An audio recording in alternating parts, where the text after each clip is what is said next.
मी मनीषा तुम्हा सर्वांचे मनापासून स्वागत करते। आज आपण इथे सुंदर अशी ब्लाऊज डिझाईन बघणार आहोत। उंची 13.5 ठेवलेली आहे। शोल्डर 6 इंच आहे। मुंडा 6 इंच आहे। जेवढं शोल्डर ठेवलं तेवढंच मुंडा ठेवलेला आहे। तुम्ही तुमच्या मापानुसार टाकू शकता। घडी 9 इंच आहे आणि 2 इंच शिलाई मार्जिन ठेवलेला आहे।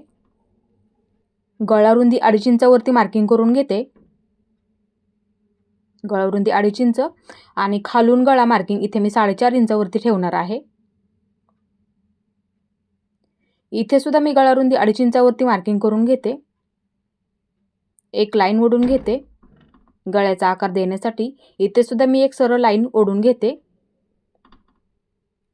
1 इंच मार्किंग करून घेते। सर्वात आधी 1 इंचावरती मार्किंग करून घेतलं। आता इथून खालून आपल्याला इथे 2.5 इंचावरती एक मार्किंग करून घ्यायचं आहे। 2.5 इंचावरती गळा थोडासा वरती असल्यामुळे मी 2.5 इंचावरती मार्किंग करून घेतलं। आता ह्या बाजूला मी जे 2.5 इंचावरती मार्किंग करून घेतलं तिथेच मी 1 इंचावरती एक मार्किंग करून घेतलेलं आहे। इथून आतमध्ये अर्ध्या इंचावरती एक मार्किंग करून घेतलं। आता इथे आपल्याला गळ्याचा आकार देऊन घ्यायचा आहे। जे आपण मार्किंग केलं ना त्याच्यावरून असा गळ्याचा आकार देऊन घ्यायचा आहे, बरोबर ह्याच्यावरती अशा पद्धतीने, किंवा तुम्ही ह्या बाजूने सुद्धा असा आकार देऊ शकता। जी पद्धत तुम्हाला सोपी वाटेल त्या पद्धतीने त्या असा परफेक्ट आकार तुम्ही देऊ शकता। आता इथे तुम्ही पट्टीचा वापर करायचा आहे। फक्त असं मार्किंगला मार्किंग असं जोडून घ्यायचं आहे। एकदम असं सोपं आहे। इथे आपला परफेक्ट असा गळ्याचा आकार देऊन झालेला आहे। आता हे आपल्याला इथे कट करून घ्यायचं आहे। आपण इथे जसा आकार दिलेला आहे ना त्या पद्धतीने आपल्याला इथे कट करून घ्यायचं आहे। इथे मी गळा कट करून घेतलेला आहे। बघू शकता अशा पद्धतीने आपला इथे गळा कट झालेला आहे व्यवस्थित आकारामध्ये। आता सर्वात आधी इथे आपल्याला अस्तर जोडून घ्यायचं आहे। ब्लाऊज पीसावरती इथे मी अस्तर ठेवून घेतलं आणि पिना लावून घेते। म्हणजे काय होतं, कपडा सरकत नाहीये। म्हणजे इथे काय होतं, अस्तर जोडायला सुद्धा आपल्याला इथे सोपं जातं त्यासाठी। आता गळा सर्वात आधी तयार करून घ्यायचा आहे। अर्धा इंच पकडायचा आहे। अर्धा इंच पकडत पकडत सर्वात आधी इथे आपला पूर्ण गळा तयार करून घ्यायचा आहे। ज्या पद्धतीने आपण इथे गळ्याचा आकार दिलेला आहे ना त्या पद्धतीने पूर्ण असं आपल्याला शिलाई देत देत यायचं आहे। आता इथे कमरेची बाजू सुद्धा अर्धा इंच पकडून मी पूर्ण असं जोडून घेते। इथे मी पूर्ण अस्तर जोडून घेतलं। आता इथे काय करायचं, आपल्याला अस्तरच्या बाहेरचा कपडा बरोबर असा जेवढा आपला ब्लाऊज पीस अस्तरच्या बाहेरचा कपडा आहे तेवढा इथे मी कट करून टाकते। थोडे थोड्या अशा अंतरावरती कट देऊन घ्यायचे आहेत। कोपरे फक्त व्यवस्थित आले पाहिजेत। इथे मी थोडे थोडे अंतरावरती कट देऊन घेतले। आता हे आपल्याला पूर्ण सुईचं करून घ्यायचं आहे। इथे मी पूर्ण कपडा सुईचा करून घेतला। गळ्याचा आकार व्यवस्थित करून घ्यायचा आपल्याला इथे। इथे मी पूर्ण गळा व्यवस्थित करून घेतला। आता इथे आपल्याला एकदम अशी कडेकडेला एक शिलाई देऊन घ्यायची आहे।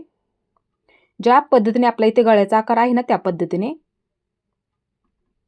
इथे मी एकदम कडेकडेला एक शिलाई देऊन घेतलेली आहे। म्हणजे काय होतं, आपला इथे गळ्याचा आकार सुद्धा एकदम असा व्यवस्थित येऊन जातो त्यासाठी। इथे मी कमरेच्या सुद्धा बाजूला एक शिलाई देऊन घेते एकदम अशी कडेकडेला।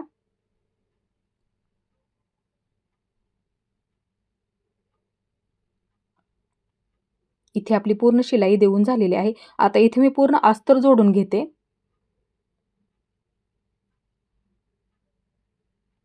इथे आपलं पूर्ण अस्तर जोडून झालेलं आहे। आता जेवढा आपला शिल्लक कपडा असेल ना तेवढा इथे आपल्याला कट करून टाकायचा आहे। इथे मी माझा जेवढा शिल्लक कपडा आहे तेवढा इथे कट करून टाकला। व्यवस्थित झालेला आहे। आता इथे आपल्याला गळ्याला जोडण्यासाठी पोटली बटन तयार करून घ्यायचे आहेत। इथे मी थर्माकोलचे बॉल वापरणार आहे। म्हणजे काय होतं, जोडायला सुद्धा सोपं जातं त्यासाठी। पूर्ण पॅक करून घ्यायचं आहे।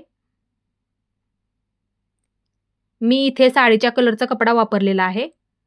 म्हणजे काय होतं, उठून दिसतं त्यासाठी। पूर्ण पॅक करून घ्यायचं आहे। शिल्लक असेल तर थोडंसं कट करून टाकते। धागे वगैरे असतील तर सावकाशमध्ये कट करून घ्यायचं आहे। आता ह्याच पद्धतीने मी पूर्ण अशी पोटली बटन तयार करून घेतले। आता इथे आपल्याला थोडं शोल्डरला मार्किंग करून घ्यायचं। अर्धा इंच सोडून द्या। शोल्डरच्या बाजूला असं मार्किंग करून घेते आणि इथून अर्धा इंचाच्या खाली पूर्ण गळ्याला आपल्याला इथे पोटली बटन जोडून घ्यायचे आहे. समान अंतरावरती जोडून घ्या किंवा तुम्ही मार्किंग करून सुद्धा घेऊ शकता.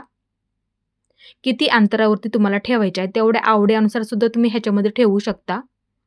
इथे आपल्याला पूर्ण गळ्याला असे पोटली बटन जोडून घ्यायचे आहेत. अंतर फक्त एकसारखं राहिलं पाहिजे. किंवा तुम्ही अर्धा इंच 1 इंच असं मार्किंग करून नंतर पोटली बटन जोडून घेतले तरी सुद्धा चालतील. त्याच पद्धतीने मी इथे पूर्ण गळ्याला असे पोटली बटन जोडून घेते. इथे मी पूर्ण गळ्याला पोटली बटन जोडून घेतलेले आहेत. आता इथे आपल्याला लेस जोडून घ्यायची आहे. लेस तुम्ही तुमच्या आवडीनुसार सुद्धा वापरू शकता. म्हणजे तुमचे पोटली बटन सुद्धा जोडलेले आहेत ते पूर्ण असे पॅक होऊन जातील. आणि गळ्याच्या आकारानुसार इथे आपल्याला पूर्ण अशी लेस जोडत घ्यायची आहे. इथे मी पूर्ण गळ्याला ज्या पद्धतीने आपण इथे गळ्याचा आकार दिलेला आहे ना, त्या पद्धतीने इथे मी पूर्ण अशी लेस जोडून घेते. म्हणजे इथे आपले पोटली बटन सुद्धा पूर्ण असे पॅक होऊन जातील त्यासाठी. इथे आपली लेस जोडून झाली. आता ह्याच्यावरती मी पुन्हा एकदा पॅक करून घेते.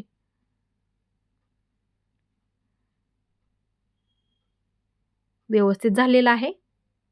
आता इथे आपल्याला पूर्ण गळ्याच्या बाजूला 1 इंचावरती मार्किंग करून घ्यायचं आहे. 1 इंचावरती इथे सुद्धा आपल्याला सुंदर अशी लेस डिझाईन बनवून घ्यायची आहे. म्हणजे काय होतं, लेस सुद्धा आपली एकसारखी जोडली जाते. त्यासाठी पूर्ण गळ्याला आपल्याला ह्याच पद्धतीने मार्किंग करून घ्यायचं आहे. म्हणजे आपली लेस डिझाईन सुद्धा एकसारखी होईल त्यासाठी. म्हणजे काय होतं, गळ्याचे कोपरे सुद्धा असे व्यवस्थित येतात त्यासाठी.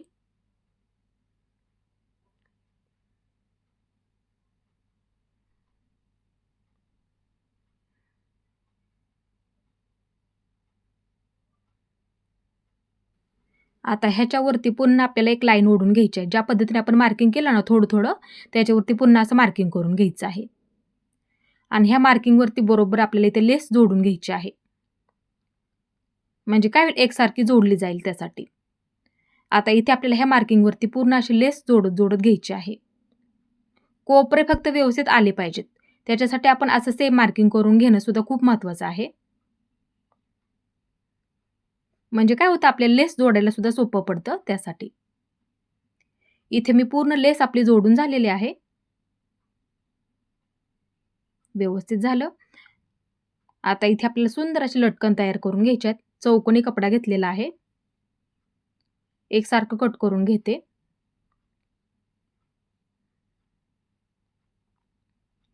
आता इथे आपल्याला अशी त्रिकोणी घडी करून घ्यायची आहे सर्वात आधी आणि शिलाई देऊन घ्यायची आहे. दुसरं सुद्धा त्याच पद्धतीने तयार करून घेते.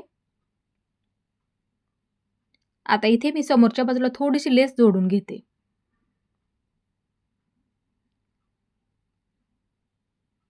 त्याच पद्धतीने ह्या सुद्धा बाजूला लेस पूर्ण पॅक करून घेते. आता इथे आपली लटकन तयार करून घ्यायचं आहे. अशा पद्धतीने घडी करून घ्या आणि पूर्ण पॅक करून घेते सर्वात आधी. आणि इथे आपल्याला हे सुईचं करून घ्यायचं आहे. आणि आपल्याला दुसरं सुद्धा ह्याच पद्धतीने तयार करून घ्यायचं आहे.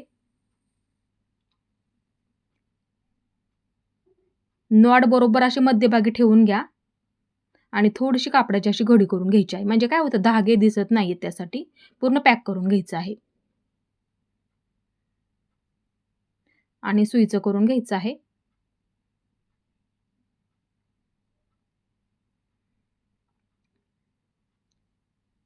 इथे आपले दोन्ही सुद्धा लटकन तयार झालेले आहेत. आता एकसारखं समान मार्किंग करून घ्यायचं. दोन्ही सुद्धा बाजूंना एकसारखं पकडायचं आहे आणि समान मार्किंग करून घ्यायचं. म्हणजे काय होतं, कमी जास्त होत नाहीये त्यासाठी एकसारखं मार्किंग करून घ्यायला विसरू नका. आता इथे एका बाजूला मी सर्वात आधी पूर्ण पॅक करून घेते. पूर्ण पॅक करून घ्यायची आहे. आता ह्याच पद्धतीने मी दुसऱ्या सुद्धा बाजूला अशी पूर्ण पॅक करून घेते. इथे आपल्या दोन्ही सुद्धा बाजू एकदम अशा व्यवस्थित झालेल्या आहेत. आता पाठी टक्स देऊन घेते.